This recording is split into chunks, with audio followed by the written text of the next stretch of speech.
Noslēgsim raidījumu ar stāstu par sievieti, kas sev izdomājusi citus noteikumus, lai iekļautos ceļu satiksmē. Tā skaitā to, ka nav nepieciešama vadītāja apliecība un arī automašīnai nav nepieciešami nekādi dokumenti.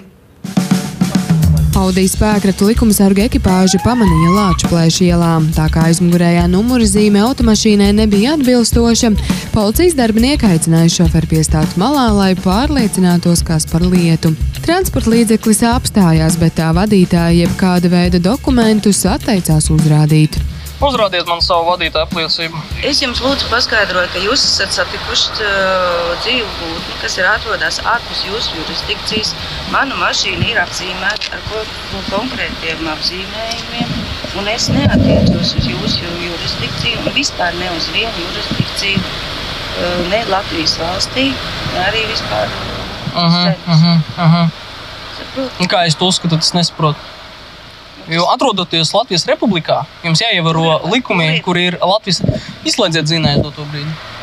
Noslāpiet mašīnā. Kur ir lūdzu Latvijas Republika? Jā, Latvijas Republikas esošā teritorija ir pastāvošie likumi. Kāds bija pamatojums? Uz doto brīdi ceļu satiksmes likums un ceļu satiksmes noteikumi paredz to, ka visiem transporta līdzekļiem jābūt uzstādītam abām divām valsts reģistrācijas numura zīmēm. Bet ir mašīna apzīmēta, vai tu viņu apzīmē? Jā, līdz ar ko viņa neatbilst mašīnām, kuram... Šī mašīna ir kopā ar mani, ar kuru pārvietojās dzīva būtne, kura ir vienkārši, viņai ir nepieciešama... Lai savus valstniekus arī uzreiz šeit, un ātro palīdzību arī.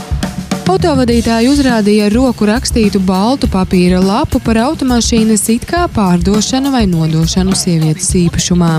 Viņas prāt likumi, ar kuriem var iepazīties interneta vidē, ir tikai informatīvi, un viņa vadās pēc bukleta, ko vadā visur līdzi. Man ir sagatavots oriģināls dokuments, kā es esmu sevi apzīmējusi, kad es esmu dzīva būtne ar miesu. 45, 50. Jūs neredzu kā policisti. Jūs man arī stāvat pretī kā tāda pati dzīva būtne. No jā, bet es esmu policijas amatpersona, kur jums stādījās priekšā, pamatojoties to, ka jūs veicat administratīvo pārkāpumu. Kāda maska?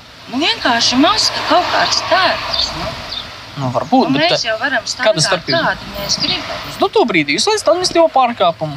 Jau 2002. gadā visas publiskās personas tika atlaistas. Jūs vienkārši neesat informēts.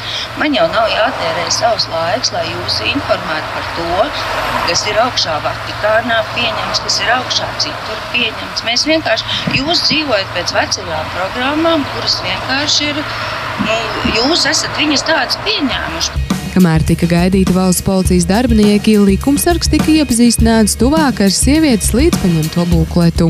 Ar šo es pārtraucu, izbeidzu un aizliedzu jebkāda veida trastus un citas sleptās pavercināšanas, pazemošanas un pakļaušanai izdomātās metodas, kas ar krāpšanu, viltu un vardarbību ir uzspiestas mūsu dzīvajam ķermenim. Pēc neilga laika notikuma vietā ieradās valsts policijas darbinieki, kuri pārņēma darbu adresē, turpmāko procesuālo darbību veikšanai, tāpat arī mediķi veica pārunas ar sievieti un nolēma, ka viņas hospitalizācija nav nepieciešama. Valsts policija pret Audi vadītāju uzsāka 6 administratīvā pārkāpuma procesus. Par to, ka transporta līdzeklis nav reģistrēts noteiktā kārtībā, sieviete neuzrādīja personas apliecinošus dokumentus, viņai nav tiesību. Automašīna bija bez tehniskās apskates, kā arī bez apdrošināšanas, un automašīna bija bez numurzīmēm.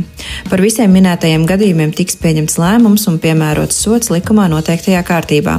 Valsts policijai nav informācijas par to, vai sieviete bija alkohola reibumā. Diena Kosalevska, Jūras Teivāns, Aivis Reinis, Degpunktā.